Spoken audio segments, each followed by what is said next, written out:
जय श्री गणेश। राधे राधे दोस्तों, कैसे हैं आप सभी। उम्मीद करते हैं आप सभी एकदम बढ़िया होंगे, खुश होंगे। भगवान भोलेनाथ आप सबकी हर एक मनोकामनाओं को पूर्ण करे। तो दोस्तों चलिए जानते हैं आज के इस वीडियो में महाशिवरात्रि व्रत के बारे में। महाशिवरात्रि का व्रत किस दिन है और ये व्रत हमें किस तरह से करना चाहिए और व्रत के कुछ नियम। तो दोस्तों फागुन माह के कृष्ण पक्ष की चतुर्दशी तिथि के दिन हम महाशिवरात्रि का व्रत रखते हैं और इस बार महाशिवरात्रि का व्रत 26 फरवरी को दिन है, बुधवार इस दिन पड़ रहा है।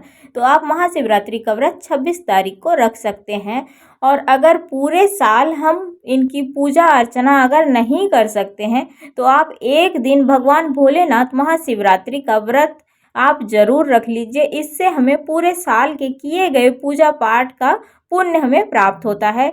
तो एक दिन हमें इनका फलाहारी व्रत जरूर रखना चाहिए। महाशिवरात्रि का व्रत बहुत ही अपने आप में पावन व्रत है ये।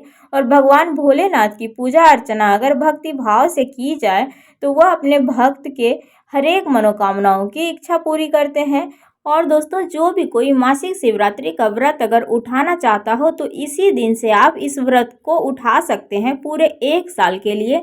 मासिक शिवरात्रि का व्रत जो है महाशिवरात्रि के दिन उपवास करने के बाद हर एक महीने की कृष्ण पक्ष की यही चतुर्दशी तिथि के दिन मासिक शिवरात्रि का व्रत रखा जाएगा।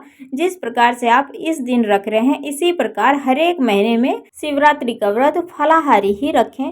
और मन में जो भी कुछ कामना हो उस कामना को अपने मन में रखते हुए शिव जी से प्रार्थना करते हुए इस कामना को रख के आप इस व्रत की शुरुआत को करें और भगवान भोलेनाथ से प्रार्थना करें कि अगले साल भर में मेरी ये मनोकामना पूरी हो जाए। भगवान भोलेनाथ अवश्य इसको पूरी कर देते हैं। अगर आप चाहें तो इस व्रत को उठा सकते हैं। बहुत लोग मासिक शिवरात्रि का व्रत करते हैं और उनकी मनोकामना पूर्ण भी होती है। तो ये तो अपनी अपनी श्रद्धा है। और महाशिवरात्रि के दिन शिव जी को जलाभिषेक जरूर करनी चाहिए। माँ पार्वती को हमें श्रृंगार का सामान भी चढ़ाना चाहिए मंदिर में ले जा करके। अगर जलाभिषेक करने की संभव नहीं है, मंदिर आसपास में नहीं है, तो घर पे भी आप पूजा कर सकते हैं। सच्चे भाव से उनकी जहाँ पूजा आराधना की जाए वहीं पे भगवान रहते हैं। अगर आसपास में मंदिर है तो ज़रूर वहाँ जाके हमें जलाभिषेक करनी चाहिए। और महाशिवरात्रि के दिन 4 पहर की पूजा करने का बहुत विशेष महत्व है। इस दिन हमें बेलपत्र, भांग, धतूरा ये सब शिव जी को अर्पित जरूर करना चाहिए। और शिव जी को गंगा जल, दूध, चरणामृत इन सभी से जलाभिषेक कर सकते हैं। अगर कुछ नहीं है तो आप सादे जल से भी उनको जलाभिषेक करें, उनके ऊपर जल चढ़ाएं। भगवान इतने में भी प्रसन्न हो जाते हैं। और इस दिन भगवान शिव की हमें ओम नमः शिवाय का जाप अवश्य करना चाहिए। मंदिर में अगर जाते हैं तो मंदिर में, नहीं तो घर में अगर पूजा करते हैं तो घर में ओम नमः शिवाय का जाप आप अवश्य करें। 108 बार आपको जितना संभव हो सके आप उतनी बार ओम नमः शिवाय का जाप करें। शिव चालीसा पढ़ें, शिव जी की आरती करें। ये सब हमें जरूर करना चाहिए इस दिन भगवान शिव को प्रसन्न करने के लिए। और हमारे गृहस्थ जीवन के लिए इतना तो 4 पहर का पूजा वगैरह तो उतना नहीं संभव हो सकता है। तो आप सुबह सुबह इनकी पूजा आराधना करके और उसके बाद फलाहार कर सकते हैं। और इस दिन अन्न का ग्रहण नहीं करें तो अच्छा है, बहुत फल मिलता है महाशिवरात्रि के दिन व्रत रखने से। इस व्रत को बच्चे, बड़े, बूढ़े कोई भी कर सकते हैं। हमारे घर में हम पति पत्नी सभी मिलकर ये व्रत को रख सकते हैं।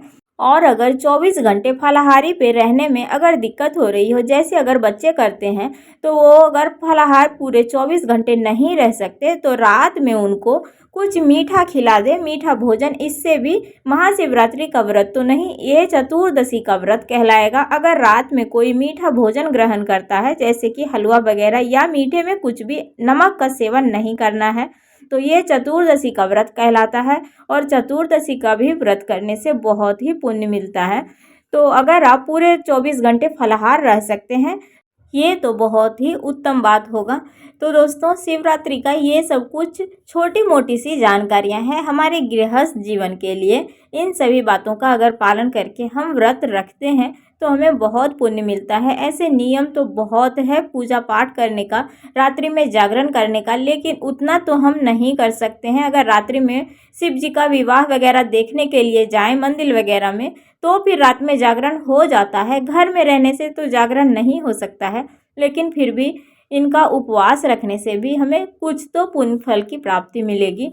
तो ये सब हमारे गृहस्थ जीवन के लिए छोटी मोटी सी महाशिवरात्रि के व्रत के दिन की ये जानकारी है दोस्तों। सो कैसी लगी आप सभी को? अगर ये जानकारी आप सभी के लिए थोड़ी सी भी अच्छी रही हो तो वीडियो को लाइक, चैनल पर जो भी नए आते हैं सब्सक्राइब, कमेंट, शेयर जरूर कर दीजिएगा दोस्तों। तो चलिए मिलते हैं अगले वीडियो में। हर हर महादेव।